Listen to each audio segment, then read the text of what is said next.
ఏం నడుస్తోంది తెలంగాణలో అంటే కోల్ గోయింగ్ అంటున్నాయి విపక్షాలు.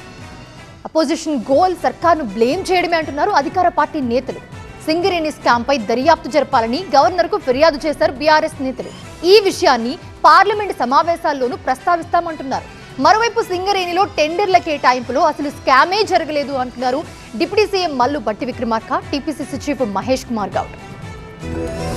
సింగరేణి టెండర్లలో అవకతవకలు జరిగాయంటూ వాటిపై విచారణ జరపాలంటూ బీఆర్ఎస్ జంగ్ సైరన్ మోగించింది. బీఆర్ఎస్ వర్కింగ్ ప్రెసిడెంట్ కేటీఆర్ ఆధ్వర్యంలో తెలంగాణ గవర్నర్ జిష్ణుదేవ్ వర్మను కలిశారు గులాబీ నేతలు. సింగరేణిలో కాంగ్రెస్ అవినీతికి పాల్పడుతోందని ఫిర్యాదు చేశారు. నైనీ బ్లాక్ టెండర్లలో అక్రమాలపై విచారణ జరిపించాలని గవర్నర్ను కోరారు. సీఎం అంటే తెలంగాణలో చీఫ్ మినిస్టర్ కాదు, సీఎం అంటే కోల్ మాఫియాకి నాయకుడిగా ఇవాళ రాష్ట్ర ప్రజలు ముఖ్యంగా సింగరేణి కార్మికులు భావించే పరిస్థితి వచ్చింది. సింగరేణి కుంభకోణంపై గవర్నర్ కు పూర్తి ఆధారాలు సమర్పించామన్నారు కేటీఆర్. చాలా వివరంగా అన్ని స్కామ్ల విషయంలో గవర్నర్ గారికి రిప్రజెంటేషన్ ఇచ్చాము. నేను పూర్తిగా అధ్యయనం చేస్తాను, తప్పకుండా న్యాయం చేసే ప్రయత్నం చేస్తాను అని గవర్నర్ గారు మాకు హామీ ఇచ్చారు. న్యాయం జరగకపోతే తప్పకుండా కార్మిక లోకం మొత్తాన్ని కదిలించి సింగరేణి కోల్ బెల్ట్లో మా టీబీజీకేఎస్ ఆధ్వర్యంలో మా గౌరవ అధ్యక్షులు మా కొప్పుల ఈశ్వర్ మాజీ మంత్రి గారి ఆధ్వర్యంలో సింగరేణి ప్రాంతంలో జరుగుతున్న ప్రతి కుంభకోణం విషయంలో కార్మిక లోకం మొత్తాన్ని కూడా చైతన్యపరుస్తాం.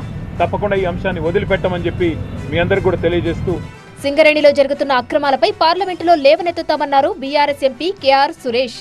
మీరు చూస్తున్నారు తెలంగాణలో పెద్ద కుంభకోణం ఈ కోల్ పైన, సింగరేణి కుంభకోణం పైన. దీనిపై కూడా తప్పనిసరిగా చర్చించాలి. ఎందుకంటే రాష్ట్రానికి రావాల్సిన వాటలో కానీ ఇటువంటి అవినీతులు జరిగితే తప్పనిసరిగా ఇది రాష్ట్రానికి జరుగుతున్న నష్టాన్ని పార్లమెంట్ ద్వారా మరి కేంద్ర ప్రభుత్వం దృష్టికి ఆకర్షించే ప్రయత్నం మా పార్టీ తరఫున చేస్తాం. సింగరేణిపై బీఆర్ఎస్ నేతలు అసత్య ప్రచారం చేస్తున్నారన్నారు డిప్యూటీ సీఎం మల్లు భట్టి విక్రమార్క. కాంగ్రెస్ హయాంలో సింగరేణిలో అసలు అవినీతే జరగలేదన్నారు ఆయన. ఆడ స్కామ్ అనేది ఉంటే కదా స్కామ్ మీద విచారణ జరగదు. నేనే చెప్పే ముందు మీరు తొందరగా రాసి ఇవ్వండి, నేనే చేపించేస్తాను. నేను అది పిచ్చి మాటలు, ఏదో రాజకీయంగా వాళ్ళ ఉనికి కాపాడుకోవటం కోసం మాట్లాడేటువంటి అంశాలు.